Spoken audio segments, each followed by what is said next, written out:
Hoy en Esperanza Cultural, uno de los mejores cuentos cortos de Nikolai Gogol. El Abrigo. Por favor suscríbete a nuestro canal Esperanza Cultural. Ahora nuestro cuento de hoy, El Abrigo.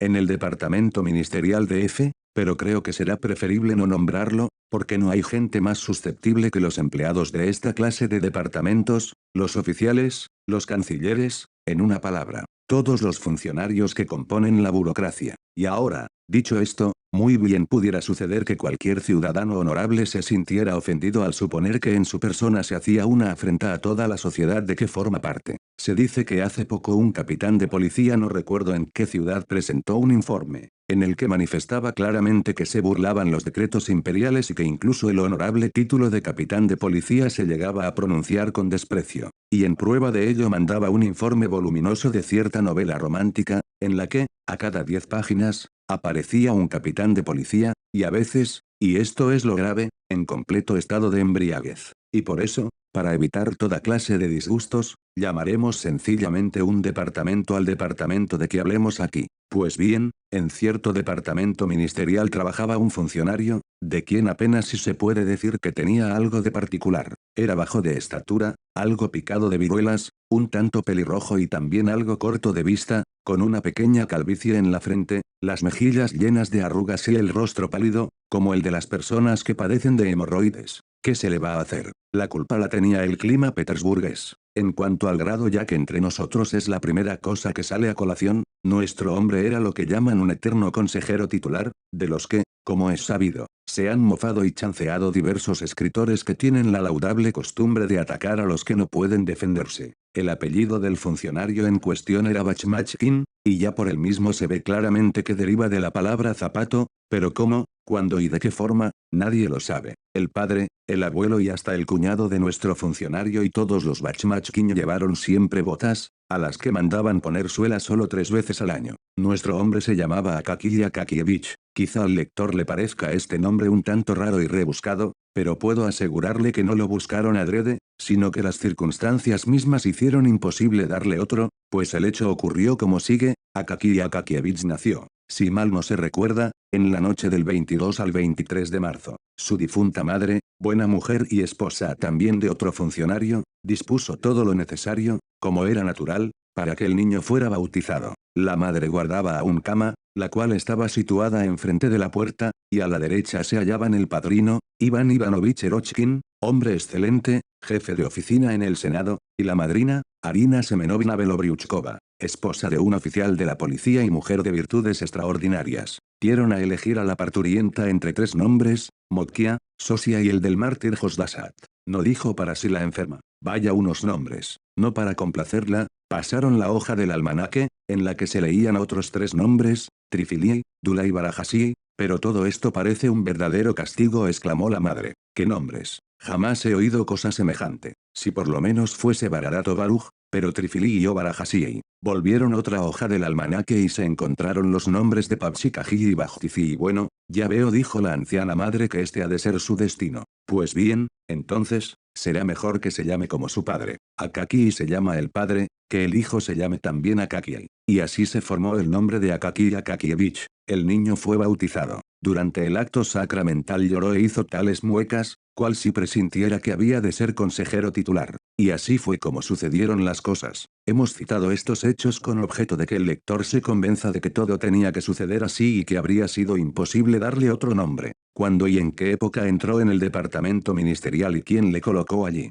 Nadie podría decirlo. ¿Cuántos directores y jefes pasaron le habían visto siempre en el mismo sitio, en idéntica postura, con la misma categoría de copista, de modo que se podía creer que había nacido así en este mundo, completamente formado con uniforme y la serie de calvas sobre la frente? En el departamento nadie le demostraba el menor respeto. Los ordenanzas no solo no se movían de su sitio cuando él pasaba, sino que ni siquiera le miraban, como si se tratara solo de una mosca que pasara volando por la sala de espera. Sus superiores le trataban con cierta frialdad despótica. Los ayudantes del jefe de oficina le ponían los montones de papeles debajo de las narices, sin decirle siquiera, copie esto, o aquí tiene un asunto bonito e interesante, o algo por el estilo como corresponde a empleados con buenos modales. Y él los cogía, mirando tan solo a los papeles, sin fijarse en quién los ponía delante de él, ni si tenía derecho a ello. Los tomaba y se ponía en el acto a copiarlos. Los empleados jóvenes se mofaban y chanceaban de él con todo el ingenio de que es capaz un cancillerista, si es que al referirse a ellos se puede hablar de ingenio, contando en su presencia toda clase de historias inventadas sobre él y su patrona, una anciana de 70 años.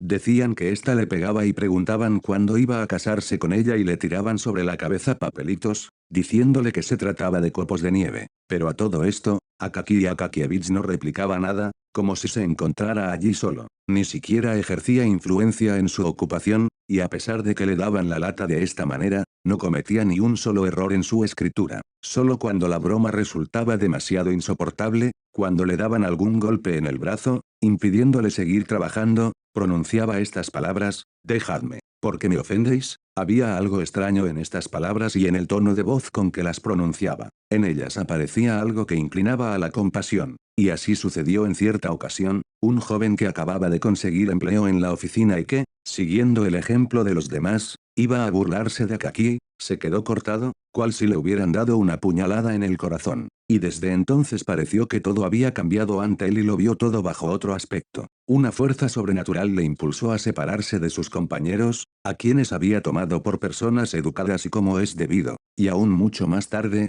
en los momentos de mayor regocijo, se le aparecía la figura de aquel diminuto empleado con la calva sobre la frente, y oía sus palabras insinuantes: «Dejadme, porque me ofendéis», y simultáneamente con estas palabras resonaban otras: «Soy tu hermano». El pobre infeliz se tapaba la cara con las manos, y más de una vez, en el curso de su vida, se estremeció al ver cuánta inhumanidad hay en el hombre y cuánta dureza y grosería encubren los modales de una supuesta educación, selecta y esmerada. Y, Dios mío, hasta en las personas que pasaban por nobles y honradas. Difícilmente se encontraría un hombre que viviera cumpliendo tan celosamente con sus deberes, y, es poco decir, que trabajara con tanta afición y esmero. Allí, copiando documentos, se abría ante él un mundo más pintoresco y placentero. En su cara se reflejaba el gozo que experimentaba. Algunas letras eran sus favoritas, y cuando daba con ellas estaba como fuera de sí, sonreía, parpadeaba y se ayudaba con los labios, de manera que resultaba hasta posible leer en su rostro cada letra que trazaba su pluma. Si le hubieran dado una recompensa a su celo, tal vez,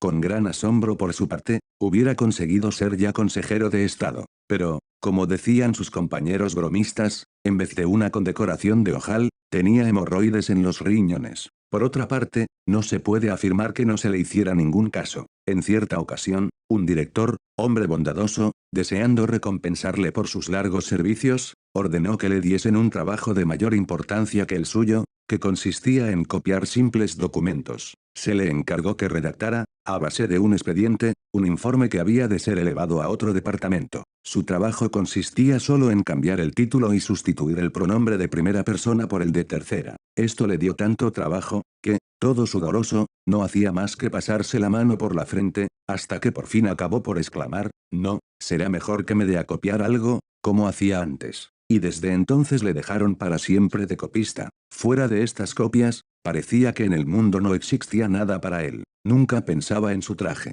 Su uniforme no era verde, sino que había adquirido un color de harina que tiraba a rojizo. Llevaba un cuello estrecho y bajo, y, a pesar de que tenía el cuello corto, este sobresalía mucho y parecía exageradamente largo, como el de los gatos de yeso que mueven la cabeza y que llevan colgando, por docenas, los artesanos. Y siempre se le quedaba algo pegado al traje, bien un poco de heno, o bien un hilo. Además tenía la mala suerte, la desgracia, de que al pasar siempre por debajo de las ventanas lo hacía en el preciso momento en que arrojaban basuras a la calle. Y por eso, en todo momento, llevaba en el sombrero alguna cáscara de melón o de sandía o cosa parecida. Ni una sola vez en la vida prestó atención a lo que ocurría diariamente en las calles, cosa que no dejaba de advertir su colega, el joven funcionario, a quien, aguzando de modo especial su mirada, penetrante y atrevida, no se le escapaba nada de cuanto pasara por la acera de enfrente, ora fuese alguna persona que llevase los pantalones de trabillas, pero un poco gastados, ora otra cosa cualquiera, todo lo cual hacía asomar siempre a su rostro una sonrisa maliciosa. Pero Akaki Akakievich, a donde quiera que mirase, siempre veía los renglones regulares de su letra limpia y correcta, y solo cuando se le ponía sobre el hombro el hocico de algún caballo, y éste le soplaba en la mejilla con todo vigor, se daba cuenta de que no estaba en medio de una línea, sino en medio de la calle. Al llegar a su casa se sentaba enseguida a la mesa, tomaba rápidamente la sopa de eschi, y después comía un pedazo de carne de vaca con cebollas, sin reparar en su sabor. Era capaz de comerlo con moscas y con todo aquello que Dios añadía por aquel entonces. Cuando notaba que el estómago empezaba a llenársele, se levantaba de la mesa, cogía un tintero pequeño y empezaba a copiar los papeles que había llevado a casa. Cuando no tenía trabajo, hacía alguna copia para él, por mero placer, sobre todo si se trataba de algún documento especial, no por la belleza del estilo, sino porque fuese dirigido a alguna persona nueva de relativa importancia. Cuando el cielo gris de Petersburgo oscurece totalmente y toda la población de empleados se ha saciado cenando de acuerdo con sus sueldos y gustos particulares, cuando todo el mundo descansa, procurando olvidarse del rasgar de las plumas en las oficinas, de los vaivenes, de las ocupaciones propias y ajenas y de todas las molestias que se toman voluntariamente los hombres inquietos y a menudo sin necesidad. Cuando los empleados gastan el resto del tiempo divirtiéndose unos, los más animados, asistiendo a algún teatro, otros saliendo a la calle, para observar ciertos sombreritos y las modas últimas, quienes acudiendo a alguna reunión en donde se prodiguen cumplidos a lindas muchachas o a alguna en especial, que se considera como estrella en este limitado círculo de empleados, y quienes, los más numerosos, yendo simplemente a casa de un compañero, que vive en un cuarto o tercer piso compuesto de dos pequeñas habitaciones y un vestíbulo o cocina, con objetos modernos, que denotan casi siempre afectación, una lámpara o cualquier otra cosa adquirida a costa de muchos sacrificios, renunciamientos y privaciones a cenas o recreos. En una palabra, a la hora en que todos los empleados se dispersan por las pequeñas viviendas de sus amigos para jugar al biste y tomar algún que otro vaso de té con pan tostado de lo más barato y fumar una larga pipa, tragando grandes bocanadas de humo y, mientras se distribuían las cartas, contar historias escandalosas del gran mundo a lo que un ruso no puede renunciar nunca, sea cual sea su condición, y cuando no había nada que referir, repetir la vieja anécdota acerca del comandante a quien vinieron a decir que habían cortado la cola del caballo de la estatua de Pedro el Grande, de Falconet, en suma, a la hora en que todos procuraban divertirse de alguna forma, Akaki Akakievich no se entregaba a diversión alguna. Nadie podía afirmar haberle visto siquiera una sola vez en alguna reunión. Después de haber copiado a gusto, se iba a dormir, sonriendo y pensando de antemano en el día siguiente, que le iba a traer Dios para copiar mañana, y así transcurría la vida de este hombre apacible, que, cobrando un sueldo de 400 rublos al año, sabía sentirse contento con su destino. Tal vez hubiera llegado a muy viejo, a no ser por las desgracias que sobrevienen en el curso de la vida, y esto no solo a los consejeros de Estado, sino también a los privados e incluso a aquellos que no dan consejos a nadie ni de nadie los aceptan. Existe en Petersburgo un enemigo terrible de todos aquellos que no reciben más de 400 rublos anuales de sueldo. Este enemigo no es otro que nuestras heladas nórdicas, aunque, por lo demás, se dice que son muy sanas. Pasadas las 8, la hora en que van a la oficina los diferentes empleados del Estado, el frío punzante e intenso ataca de tal forma los narices sin elección de ninguna especie, que los pobres empleados no saben cómo resguardarse. A estas horas, cuando a los más altos dignatarios les duele la cabeza de frío y las lágrimas les saltan de los ojos, los pobres empleados, los consejeros titulares, se encuentran a veces indefensos. Su única salvación consiste en cruzar lo más rápidamente posible las 5 o 6 calles, envueltos en sus ligeros abrigos, y luego detenerse en la conserjería, pateando enérgicamente, hasta que se deshielan todos los talentos y capacidades de oficinistas que se helaron en el camino. Desde hacía algún tiempo, Akaki Akakievich sentía un dolor fuerte y punzante en la espalda y en el hombro, a pesar de que procuraba medir lo más rápidamente posible la distancia habitual de su casa al departamento. Se le ocurrió al fin pensar si no tendría la culpa de ello su abrigo. Lo examinó minuciosamente en casa y comprobó que precisamente en la espalda y en los hombros la tela clareaba, pues el paño estaba tan gastado, que podía verse a través de él, y el forro se deshacía de tanto uso. Conviene saber que el abrigo de Akaki Akakievich también era blanco de las burlas de los funcionarios. Hasta le habían quitado el nombre noble de abrigo y le llamaban bata. En efecto, este abrigo había ido tomando una forma muy curiosa, el cuello disminuía cada año más y más, porque servía para remendar el resto. Los remiendos no denotaban la mano hábil de un sastre, ni mucho menos, y ofrecían un aspecto tosco y antiestético. Viendo en qué estado se encontraba su abrigo, Akaki Akakievich decidió llevarlo a Petrovich, un sastre que vivía en un cuarto piso interior, y que, a pesar de ser bizco y picado de viruelas, revelaba bastante habilidad en remendar pantalones y fraques de funcionarios y de otros caballeros, claro está, cuando se encontraba tranquilo y sereno y no tramaba en su cabeza alguna otra empresa. Es verdad que no haría falta hablar de este sastre, mas como es costumbre en cada narración esbozar fielmente el carácter de cada personaje, no queda otro remedio que presentar aquí a Petrovich. Al principio, cuando aún era siervo y hacía de criado, se llamaba Gregorio a secas. Tomó el nombre de Petrovich al conseguir la libertad, y al mismo tiempo empezó a emborracharse los días de fiesta, al principio solamente los grandes y luego continuó haciéndolo, indistintamente, en todas las fiestas de la iglesia, dondequiera que encontrase alguna cruz en el calendario. Por ese lado permanecía fiel a las costumbres de sus abuelos, y riñendo con su mujer, la llamaba impía y alemana. Ya que hemos mencionado a su mujer, convendría decir algunas palabras acerca de ella. Desgraciadamente, no se sabía nada de la misma, a no ser que era esposa de Petrovich y que se cubría la cabeza con un gorrito y no con un pañuelo. Al parecer, no podía enorgullecerse de su belleza,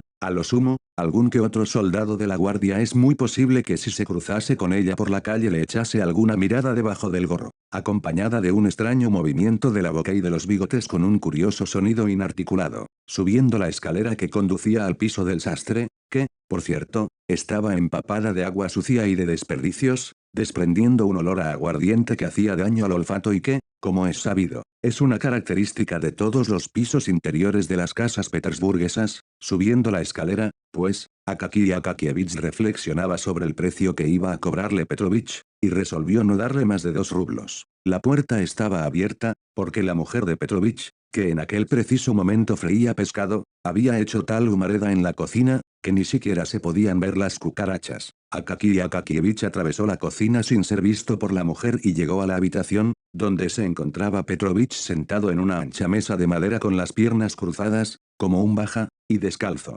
según costumbre de los sastres cuando están trabajando. Lo primero que llamaba la atención era el dedo grande, bien conocido de Akaki Akakievich por la uña destrozada, pero fuerte y firme, como la concha de una tortuga. Llevaba al cuello una madeja de seda y de hilo y tenía sobre las rodillas una prenda de vestir destrozada. Desde hacía 3 minutos hacía lo imposible por enhebrar una aguja, sin conseguirlo, y por eso echaba pestes contra la oscuridad y luego contra el hilo, murmurando entre dientes: «Te vas a decidir a pasar, bribona. Me estás haciendo perder la paciencia, granuja». Akaki Akakievich estaba disgustado por haber llegado en aquel preciso momento en que Petrovich se hallaba encolerizado. Prefería darle un encargo cuando el sastre estuviese algo menos batallador, más tranquilo, pues, como decía su esposa, ese demonio tuerto se apaciguaba con el aguardiente ingerido. En semejante estado, Petrovich solía mostrarse muy complaciente y rebajaba de buena gana, más aún, daba las gracias y hasta se inclinaba respetuosamente ante el cliente.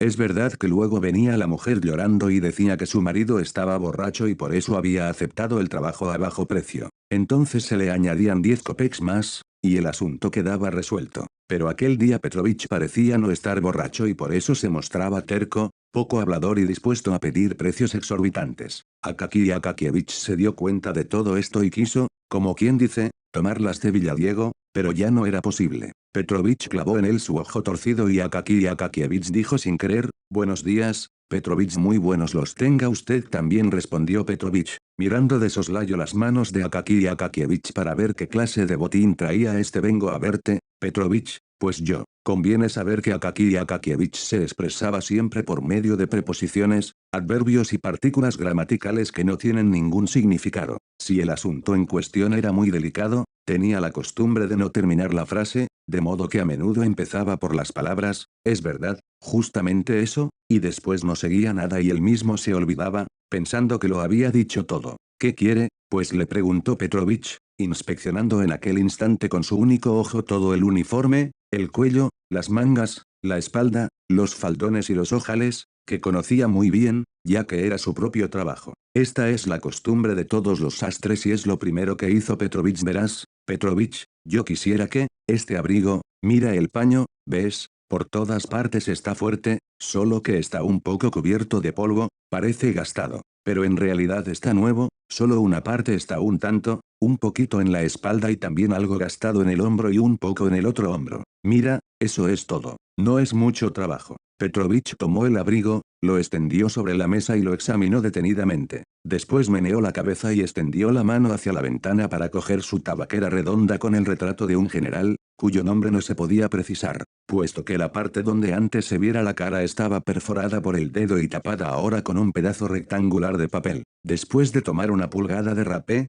Petrovich puso el abrigo al trasluz y volvió a menear la cabeza. Luego lo puso al revés con el forro hacia afuera, y de nuevo meneó la cabeza, volvió a levantar la tapa de la tabaquera adornada con el retrato del general y arreglada con aquel pedazo de papel, e introduciendo el rapé en la nariz, cerró la tabaquera y se la guardó, diciendo por fin, aquí no se puede arreglar nada, es una prenda gastada. Al oír estas palabras, el corazón se le oprimió al pobre Akaki Akakievich. ¿Por qué no es posible? Petrovich preguntó con voz suplicante de niño. Solo esto de los hombros está estropeado y tú tendrás seguramente algún pedazo. Sí, en cuanto a los pedazos se podrían encontrar, dijo Petrovich, solo que no se pueden poner. Pues el paño está completamente podrido y se deshará en cuanto se toque con la aguja, pues que se deshaga. Tú no tiene más que ponerle un remiendo. No puedo poner el remiendo en ningún sitio, no hay donde fijarlo, además, sería un remiendo demasiado grande. Esto ya no es paño, un golpe de viento basta para arrancarlo. Bueno, pues refuérzalo,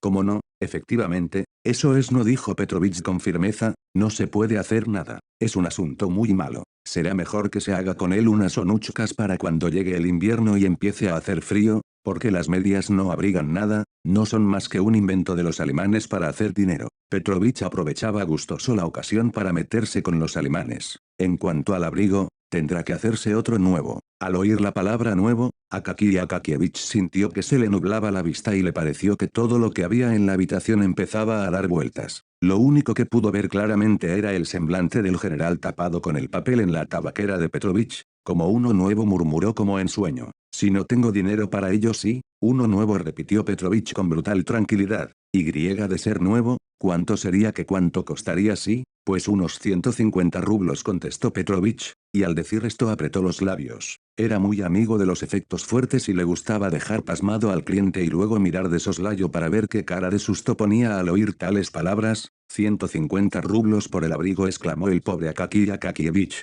Quizá por primera vez se le escapaba semejante grito, ya que siempre se distinguía por su voz muy suave. Sí, dijo Petrovich, y además, ¿qué abrigo? Si se le pone un cuello de Marta y se le forra el capuchón con seda, entonces vendrá a costar hasta 200 rublos, por Dios. Petrovich le dijo a Akaki Akakievich con voz suplicante, sin escuchar, es decir, esforzándose en no prestar atención a todas sus palabras y efectos. Arréglalo como sea para que sirva todavía algún tiempo. No, eso sería tirar el trabajo y el dinero, repuso Petrovich, y tras aquellas palabras, Akaki Akakievich quedó completamente abatido y se marchó. Mientras tanto, Petrovich permaneció a un largo rato en pie, con los labios expresivamente apretados, sin comenzar su trabajo, satisfecho de haber sabido mantener su propia dignidad y de no haber faltado a su oficio. Cuando Akaki Akakievich salió a la calle se hallaba como en un sueño. ¿Qué cosa decía para sí? Jamás hubiera pensado que iba a terminar así. Vaya, exclamó después de unos minutos de silencio.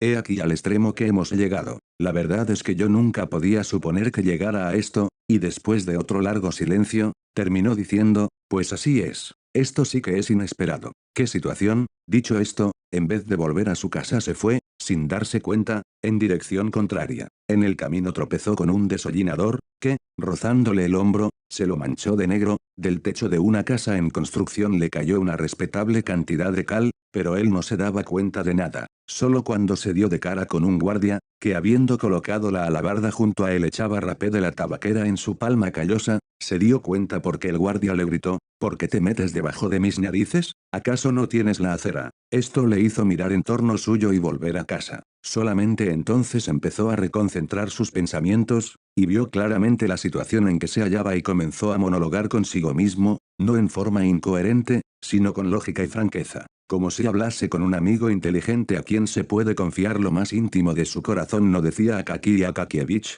ahora no se puede hablar con Petrovich, Pues está algo, su mujer debe de haberle proporcionado una buena paliza. Será mejor que vaya a verle un domingo por la mañana, después de la noche del sábado estará medio dormido, bizqueando, y deseará beber para reanimarse algo, y como su mujer no le habrá dado dinero, yo le daré una moneda de 10 copecks y él se volverá más tratable y arreglará el abrigo. Y esta fue la resolución que tomó Akaky Akakievich, y procurando animarse, esperó hasta el domingo. Cuando vio salir a la mujer de Petrovich, fue directamente a su casa. En efecto, Petrovich, después de la borrachera de la víspera, estaba más bizco que nunca, tenía la cabeza inclinada y estaba medio dormido, pero con todo eso, en cuanto se enteró de lo que se trataba, exclamó como si le impulsara el propio demonio. No puede ser, haga el favor de mandarme hacer otro abrigo. Y entonces fue cuando Akaky Akakievich le metió en la mano la moneda de 10 copecks. Gracias, señor, ahora podré reanimarme un poco bebiendo a su salud, dijo Petrovich. En cuanto al abrigo, no debe pensar más en él, no sirve para nada.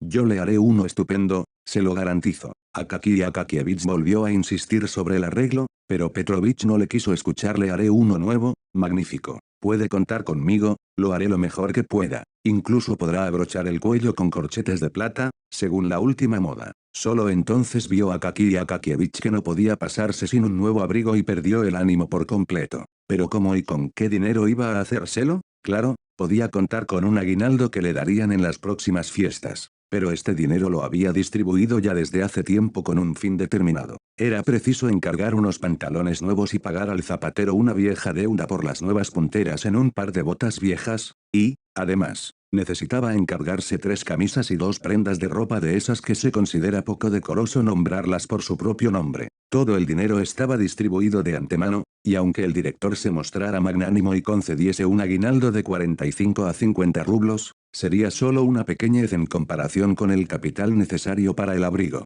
Era una gota de agua en el océano, aunque, claro, sabía que a Petrovich le daba a veces no sé qué locura y entonces pedía precios tan exorbitantes, que incluso su mujer no podía contenerse y exclamaba, «Te has vuelto loco, grandísimo tonto. Unas veces trabajas casi gratis y ahora tienes la desfachatez de pedir un precio que tú mismo no vales». Por otra parte, Akaky Akakievich sabía que Petrovich consentiría en hacerle el abrigo por 80 rublos. Pero, de todas maneras, ¿dónde hallar esos 80 rublos? La mitad quizá podría conseguirla, y tal vez un poco más. Pero ¿y la otra mitad? Pero antes el lector ha de enterarse de dónde provenía la primera mitad. Akaky Akakievich tenía la costumbre de echar un copec siempre que gastaba un rublo, en un pequeño cajón, cerrándolo con llave, cajón que tenía una ranura ancha para hacer pasar el dinero. Al cabo de cada medio año hacía el recuento de esta pequeña cantidad de monedas de cobre y las cambiaba por otras de plata. Practicaba este sistema desde hacía mucho tiempo y de esta manera, al cabo de unos años, ahorró una suma superior a 40 rublos. Así, pues, tenía en su poder la mitad, pero ¿y la otra mitad? ¿Dónde conseguir los 40 rublos restantes? Akaky Akakievich pensaba, y finalmente llegó a la conclusión de que era preciso reducir los gastos ordinarios por lo menos durante un año, o sea dejar de tomar té todas las noches, no encender la vela por la noche. Y si tenía que copiar algo, ir a la habitación de la patrona para trabajar a la luz de su vela. También sería preciso al andar por la calle pisar lo más suavemente posible las piedras y baldosas e incluso hasta ir casi de puntillas para no gastar demasiado rápidamente las suelas, dar a lavar la ropa a la lavandera también lo menos posible. Y para que no se gastara, quitársela al volver a casa y ponerse solo la bata, que estaba muy vieja, pero que, afortunadamente, no había sido demasiado maltratada por el tiempo. Hemos de confesar que al principio le costó bastante adaptarse a estas privaciones, pero después se acostumbró y todo fue muy bien. Incluso hasta llegó a dejar de cenar, pero, en cambio, se alimentaba espiritualmente con la eterna idea de su futuro abrigo.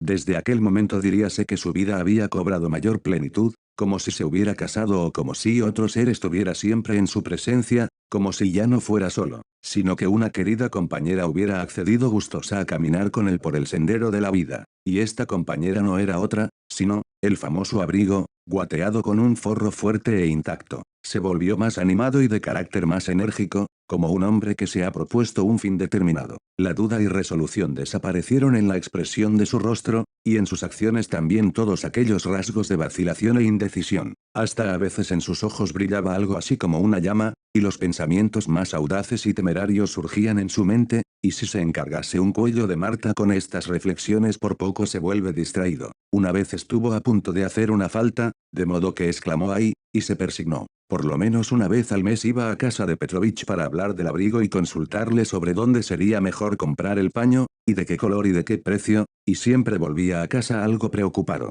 pero contento al pensar que al fin iba a llegar el día en que, después de comprado todo, el abrigo estaría listo. El asunto fue más deprisa de lo que había esperado y supuesto. Contra toda suposición, el director le dio un aguinaldo, no de 40 o 48 rublos, sino de 60 rublos. Quizá presintió que Akaky Akakievich necesitaba un abrigo o quizá fue solamente por casualidad. El caso es que Akaky Akakievich se enriqueció de repente con 20 rublos más. Esta circunstancia aceleró el asunto. Después de otros 2 o 3 meses de pequeños ayunos consiguió reunir los 80 rublos. Su corazón, por lo general tan apacible, empezó a latir precipitadamente. Y ese mismo día fue a las tiendas en compañía de Petrovich. Compraron un paño muy bueno, y no es de extrañar, desde hacía más de 6 meses pensaban en ello y no dejaban pasar un mes sin ir a las tiendas para cerciorarse de los precios. Y así es que el mismo Petrovich no dejó de reconocer que era un paño inmejorable. Eligieron un forro de calidad tan resistente y fuerte,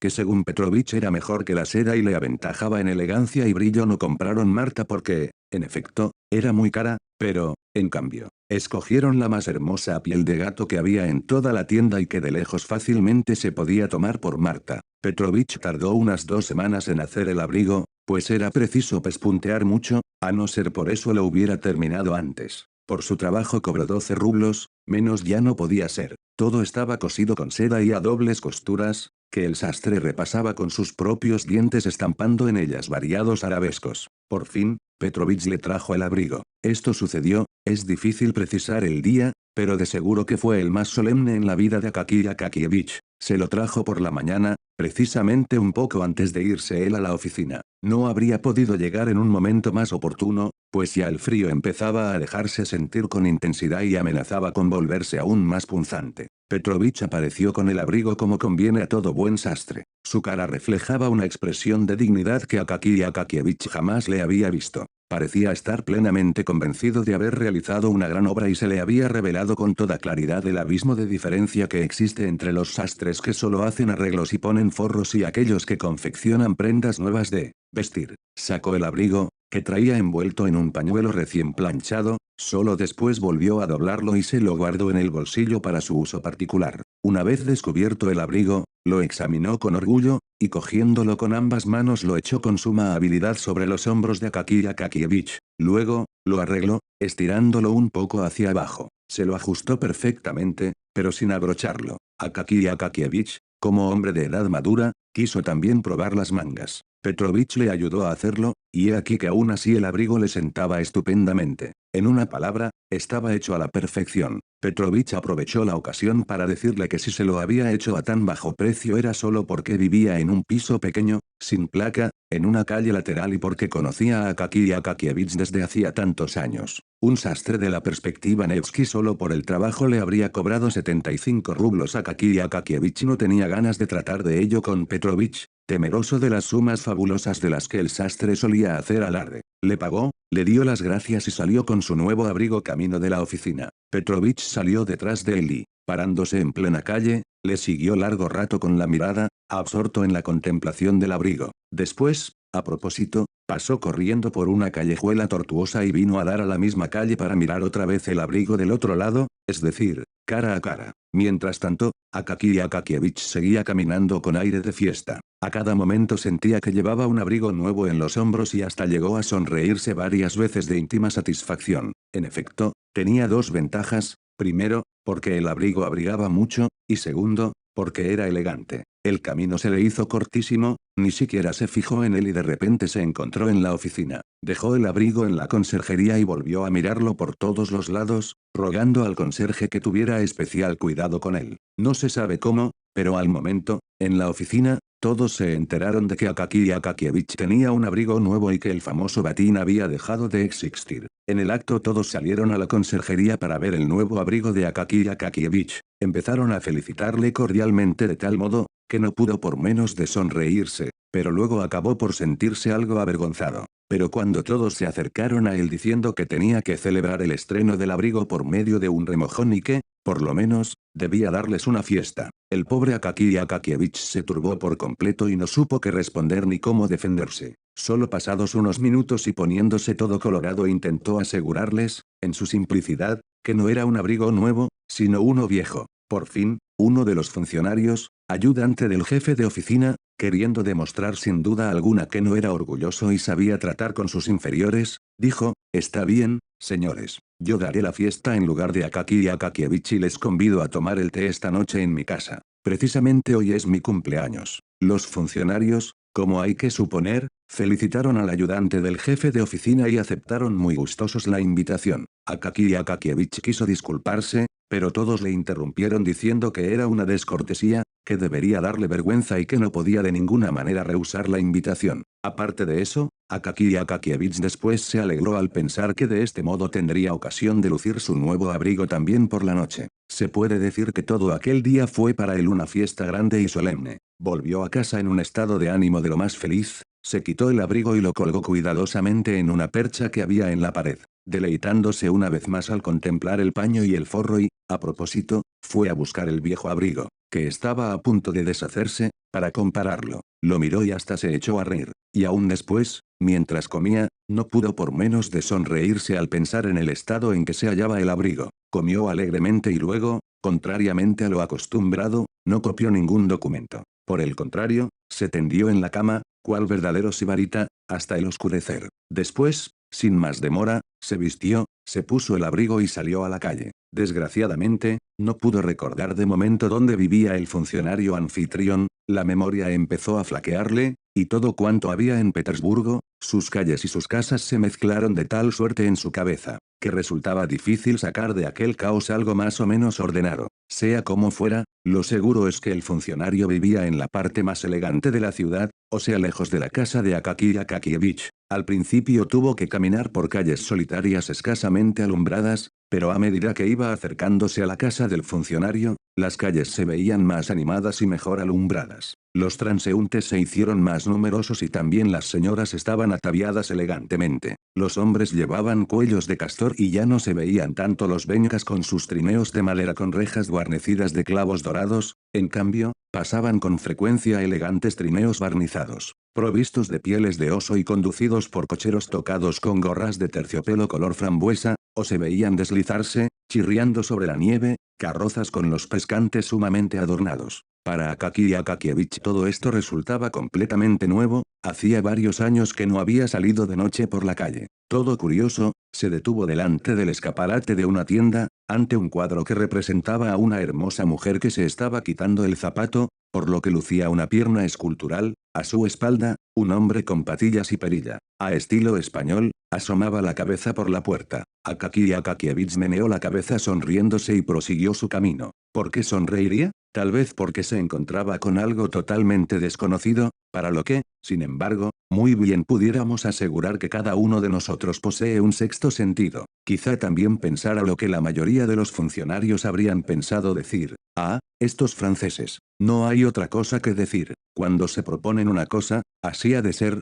también puede ser que ni siquiera pensara esto, pues es imposible penetrar en el alma de un hombre y averiguar todo cuanto piensa. Por fin, llegó a la casa donde vivía el ayudante del jefe de oficina. Este llevaba un gran tren de vida, en la escalera había un farol encendido, y él ocupaba un cuarto en el segundo piso. Al entrar en el recibimiento, Akaki Akakievich vio en el suelo toda una fila de chanclos. En medio de ellos, en el centro de la habitación, hervía a borbotones el agua de un samovar esparciendo columnas de vapor. En las paredes colgaban abrigos y capas, muchas de las cuales tenían cuellos de castor y vueltas de terciopelo. En la habitación contigua se oían voces confusas, que de repente se tornaron claras y sonoras al abrirse la puerta para dar paso a un lacayo que llevaba una bandeja con vasos vacíos, un tarro de nata y una cesta de bizcochos. Por lo visto los funcionarios debían de estar reunidos desde hacía mucho tiempo y ya habían tomado el primer vaso de té. Akaki Akakievich colgó él mismo su abrigo y entró en la habitación. Ante sus ojos desfilaron al mismo tiempo las velas,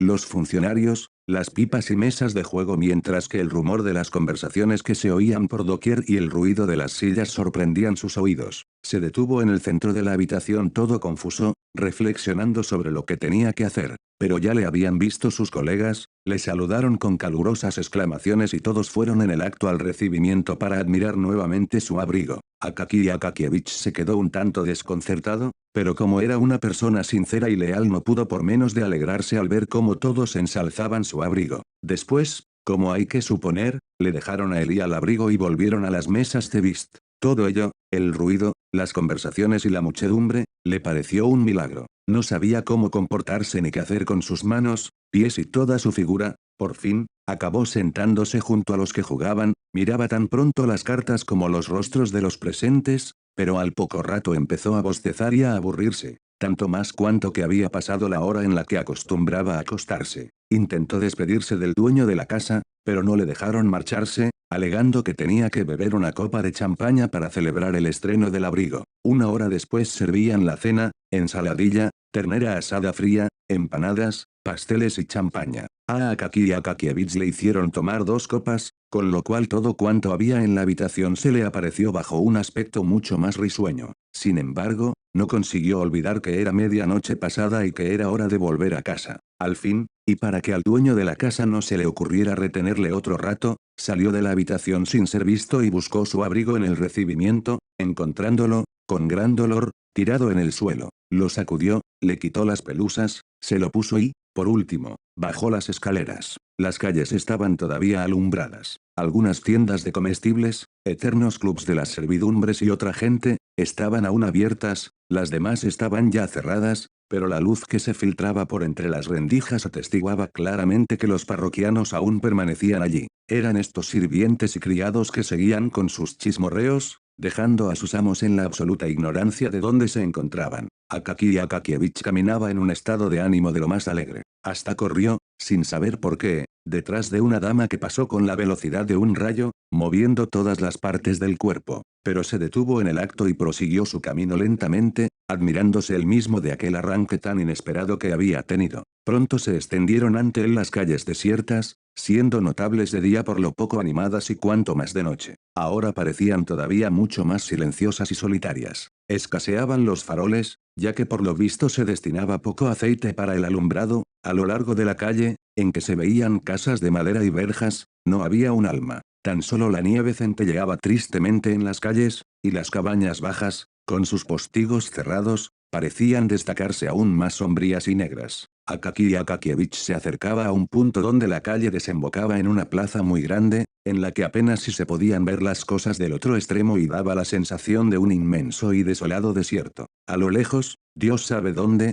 se vislumbraba la luz de una garita que parecía hallarse al fin del mundo. Al llegar allí, la alegría de Akaki Akakievich se desvaneció por completo. Entró en la plaza no sin temor, como si presintiera algún peligro. Miró hacia atrás y en torno suyo, diríase que alrededor se extendía un inmenso océano. No, será mejor que no mire, pensó para sí, y siguió caminando con los ojos cerrados. Cuando los abrió para ver cuánto le quedaba aún para llegar al extremo opuesto de la plaza, se encontró casi ante sus propias narices con unos hombres bigotudos, pero no tuvo tiempo de averiguar más acerca de aquellas gentes. Se le nublaron los ojos y el corazón empezó a latirle precipitadamente. Pero si este abrigo es mío, dijo uno de ellos con voz de trueno, cogiéndole por el cuello. Akaki Akakievich quiso gritar pidiendo auxilio, pero el otro le tapó la boca con el pañuelo, que era del tamaño de la cabeza de un empleado, diciéndole: «Ay de ti si gritas». Akaki Akakievich solo se dio cuenta de cómo le quitaban el abrigo y le daban un golpe con la rodilla que le hizo caer de espaldas en la nieve, en donde quedó tendido sin sentido.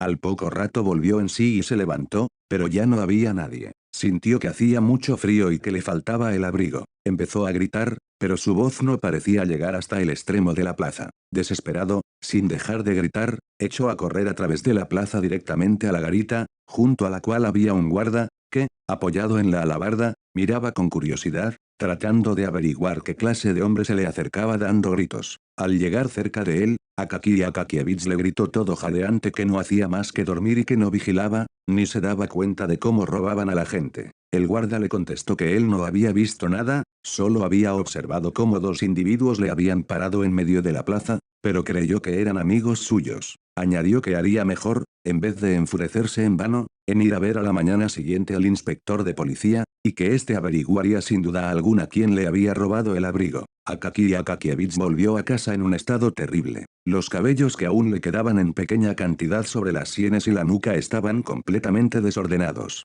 Tenía uno de los costados, el pecho y los pantalones, cubiertos de nieve. Su vieja patrona, al oír cómo alguien golpeaba fuertemente en la puerta, saltó fuera de la cama, calzándose solo una zapatilla, y fue corriendo a abrir la puerta, cubriéndose pudorosamente con una mano el pecho, sobre el cual no llevaba más que una camisa. Pero al ver a Akaki Akakievich retrocedió de espanto. Cuando él le contó lo que le había sucedido, ella alzó los brazos al cielo y dijo que debía dirigirse directamente al comisario del distrito y no al inspector, porque éste no hacía más que prometerle muchas cosas y dar largas al asunto. Lo mejor era ir al momento al comisario del distrito, a quien ella conocía, porque Ana, la finlandesa que tuvo antes de cocinera, servía ahora de niñera en su casa, y que ella misma le veía a menudo, cuando pasaba delante de la casa. Además, todos los domingos, en la iglesia pudo observar que rezaba y al mismo tiempo miraba alegremente a todos, y todo en él denotaba que era un hombre de bien. Después de oír semejante consejo se fue,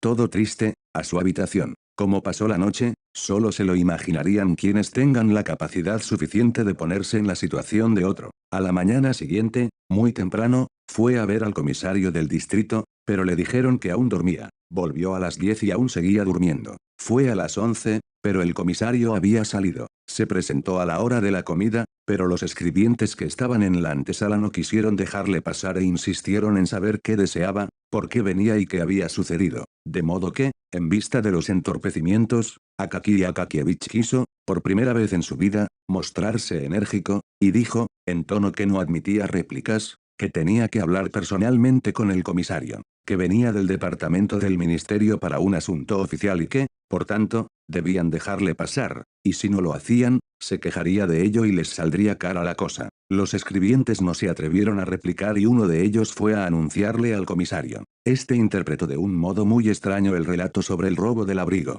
En vez de interesarse por el punto esencial, empezó a preguntar a Akaki Akakievich por qué volvía a casa a tan altas horas de la noche y si no habría estado en una casa sospechosa. De tal suerte, que el pobre Akaki Akakievich se quedó todo confuso. Se fue sin saber si el asunto estaba bien encomendado. En todo el día no fue a la oficina, hecho sin precedente en su vida. Al día siguiente se presentó todo pálido y vestido con su viejo abrigo, que tenía el aspecto aún más lamentable. El relato del robo del abrigo, aparte de que no faltaron algunos funcionarios que aprovecharon la ocasión para burlarse, conmovió a muchos. Decidieron enseguida abrir una suscripción en beneficio suyo, pero el resultado fue muy exiguo, debido a que los funcionarios habían tenido que gastar mucho dinero en la suscripción para el retrato del director y para un libro que compraron a indicación del jefe de sección, que era amigo del autor. Así, pues, solo consiguieron reunir una suma insignificante. Uno de ellos, movido por la compasión y deseos de darle por lo menos un buen consejo,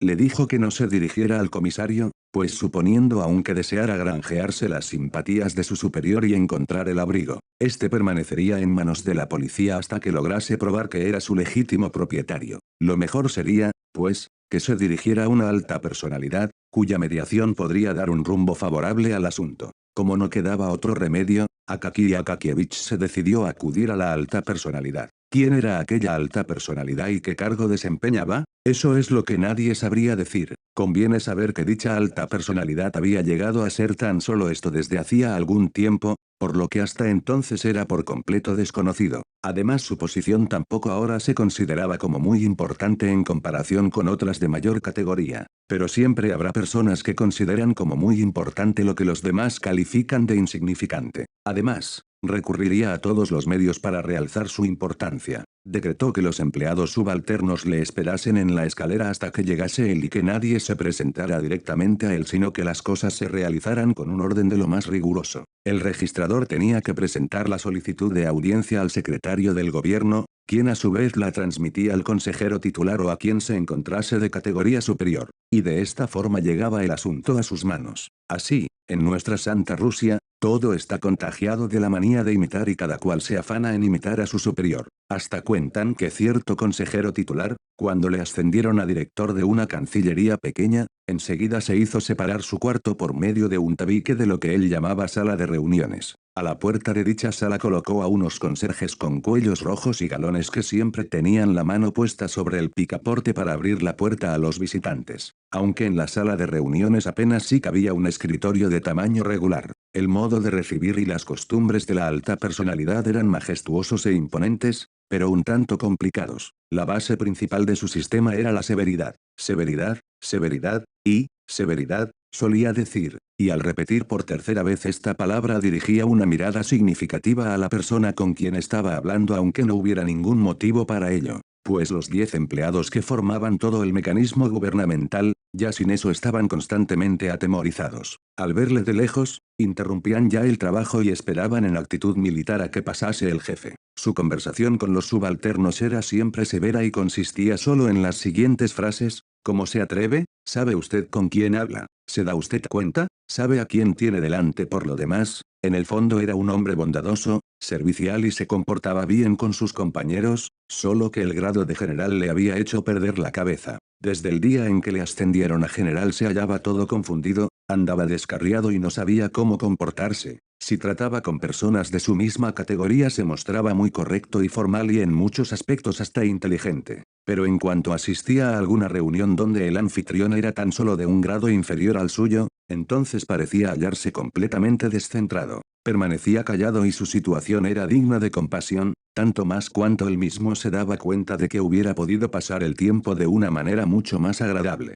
En sus ojos se leía a menudo el ardiente deseo de tomar parte en alguna conversación interesante o de juntarse a otro grupo, pero se retenía al pensar que aquello podía parecer excesivo por su parte o demasiado familiar, y que con ello rebajaría su dignidad. Y por eso permanecía eternamente solo en la misma actitud silenciosa, emitiendo de cuando en cuando un sonido monótono, con lo cual llegó a pasar por un hombre de lo más aburrido. Tal era la alta personalidad a quien acudió Akaki Akakievich, y el momento que eligió para ello no podía ser más inoportuno para él. Sin embargo, resultó muy oportuno para la alta personalidad. Esta se hallaba en su gabinete conversando muy alegremente con su antiguo amigo de la infancia, a quien no veía desde hacía muchos años, cuando le anunciaron que deseaba hablarle un tal Bachmachkin, quienes preguntó bruscamente un empleado. Ah, que espere. Ahora no tengo tiempo, dijo la alta personalidad. Es preciso decir que la alta personalidad mentía con descaro. Tenía tiempo, los dos amigos ya habían terminado de hablar sobre todos los temas posibles, y la conversación había quedado interrumpida ya más de una vez por largas pausas, durante las cuales se propinaban cariñosas palmaditas, diciendo, así es,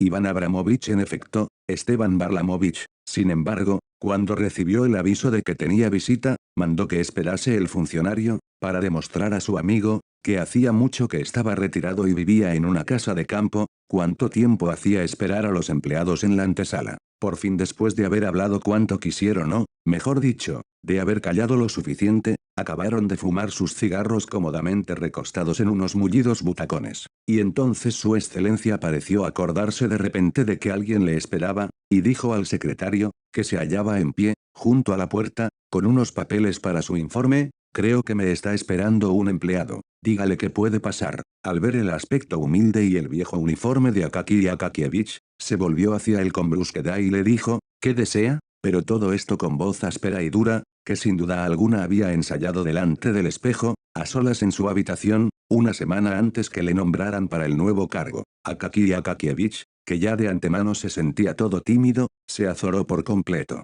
Sin embargo, trató de explicar como pudo, o mejor dicho, con toda la fluidez de que era capaz su lengua, que tenía un abrigo nuevo y que se lo habían robado de un modo inhumano, añadiendo, claro está, más particularidades y más palabras innecesarias. Rogaba a su excelencia que intercediera por escrito, o así, como quisiera, con el jefe de la policía u otra persona para que buscasen el abrigo y se lo restituyesen. Al general le pareció, sin embargo, que aquel era un procedimiento demasiado familiar, y por eso dijo bruscamente, pero, señor, ¿no conoce usted el reglamento? ¿Cómo es que se presenta así? ¿Acaso ignora cómo se procede en estos asuntos? Primero debería usted haber hecho una instancia en la Cancillería, que habría sido remitida al jefe del departamento, el cual la transmitiría al secretario y éste me la hubiera presentado a mí, pero, excelencia, dijo Akaki Akakievich recurriendo a la poca serenidad que aún quedaba en él y sintiendo que sudaba de una manera horrible. Yo, excelencia, me he atrevido a molestarle con este asunto porque los secretarios,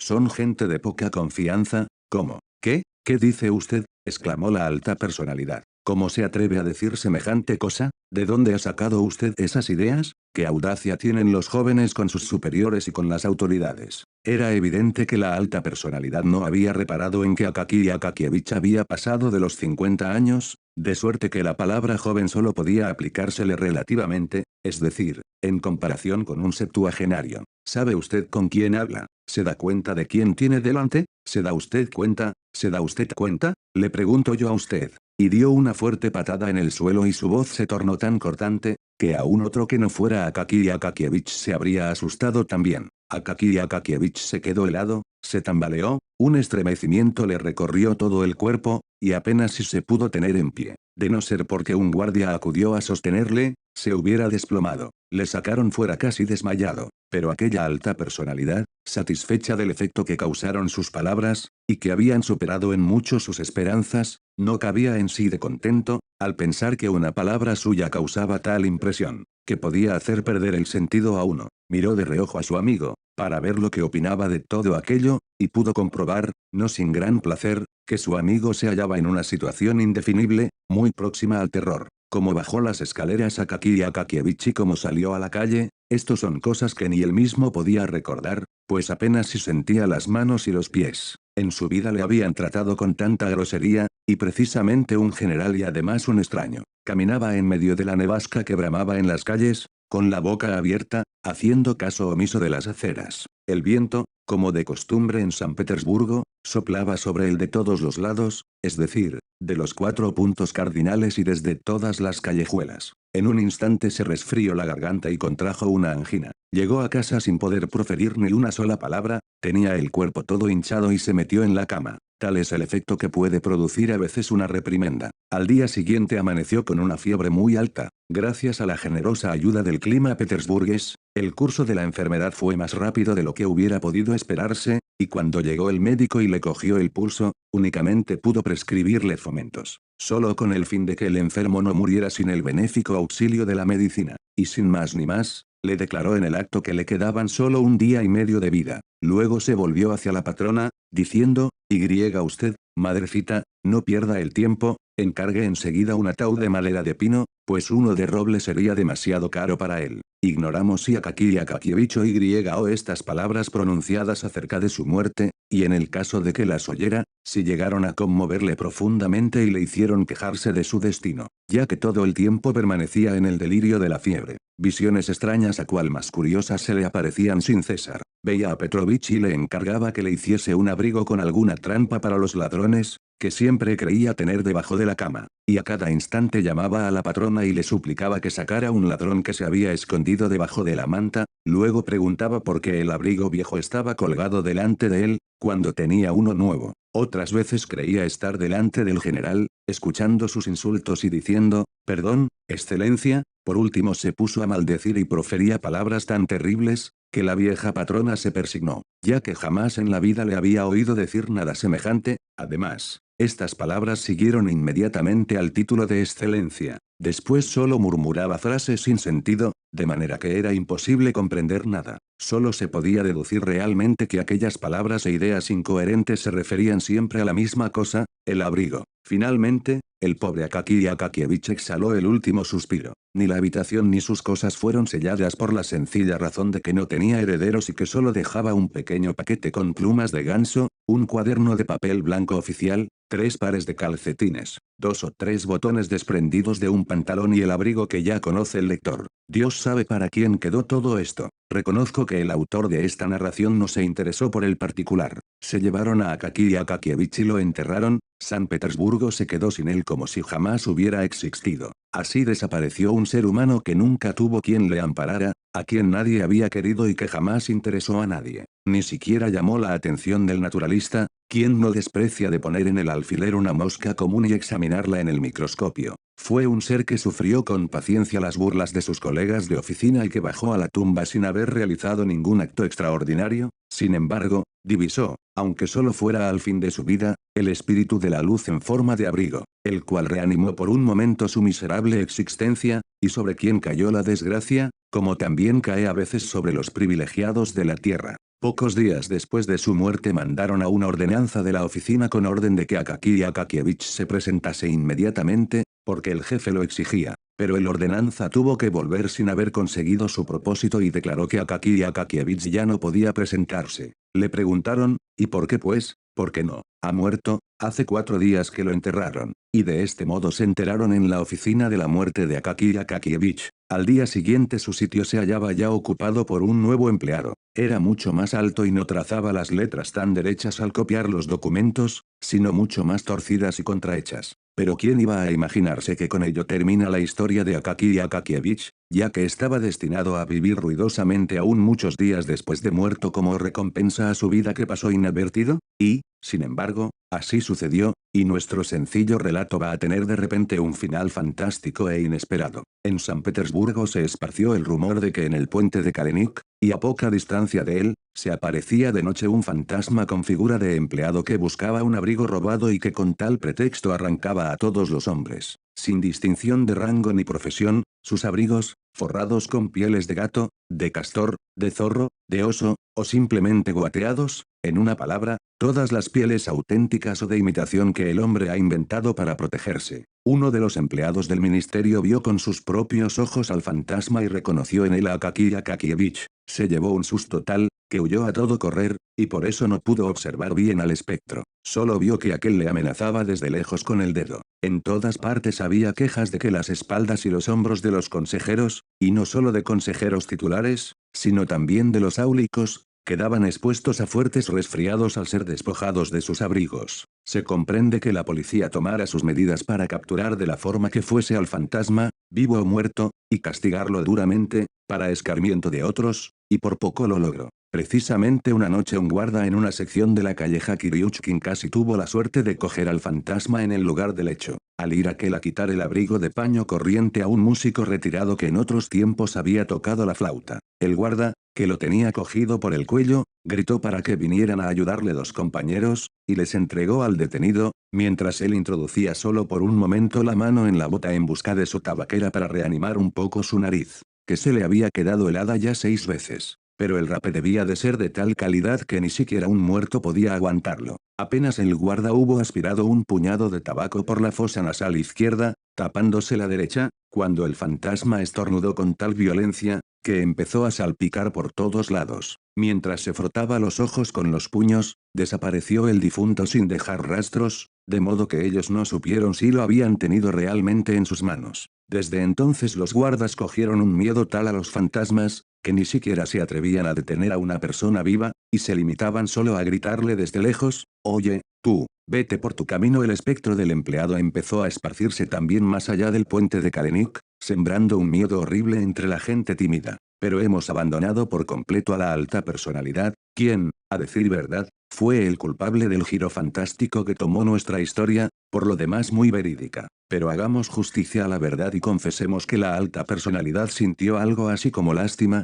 poco después de haber salido el pobre Akaki Akakievich completamente deshecho. La compasión no era para él realmente ajena, su corazón era capaz de nobles sentimientos, aunque a menudo su alta posición le impidiera expresarlos. Apenas marchó de su gabinete el amigo que había venido de fuera, se quedó pensando en el pobre Akaki Akakievich. Desde entonces se le presentaba todos los días, pálido e incapaz de resistir la reprimenda de que él le había hecho objeto. El pensar en él le inquietó tanto, que pasada una semana se decidió incluso a enviar un empleado a su casa para preguntar por su salud y averiguar si se podía hacer algo por él. Al enterarse de que Akaki Akakievich había muerto de fiebre repentina, se quedó aterrado, escuchó los reproches de su conciencia y todo el día estuvo de mal humor. Para distraerse un poco y olvidar la impresión desagradable, fue por la noche a casa de un amigo, donde encontró bastante gente y, lo que es mejor, personas de su mismo rango, de modo que en nada podía sentirse atado. Esto ejerció una influencia admirable en su estado de ánimo.